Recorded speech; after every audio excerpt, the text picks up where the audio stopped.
qon bosimim doim me'yorda bo'lsin deganlar uchun zo'r video. Siz buni ko'rishingiz shart.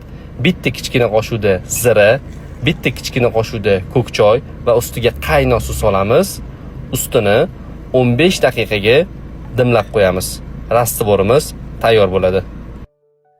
Shu rastvorni 1 oy erinmasdan tayyorlab iching, o'zi bir kunda bir mahal qon bosimingizni me'yoriga tushirib beradi. Endi savol, nimani hisobiga?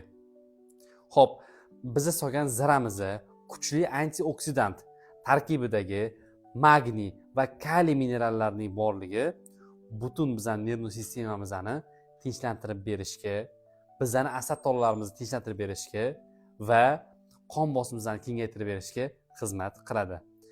Tarkibidagi ko'k choy bo'lsa, qon tomirlarini kengaytirib berishga, qonimizning tomirlari bo'yicha yaxshi aylanishiga xizmat qiladi.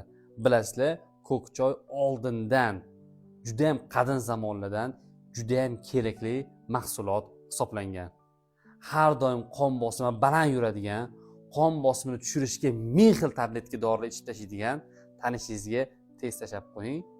Shifo bo'lsin. Menga obuna bo'lishni unutmang. Menda bundan zo'r kandidlar hali juda ham ko'p. Salomat bo'lasizlar.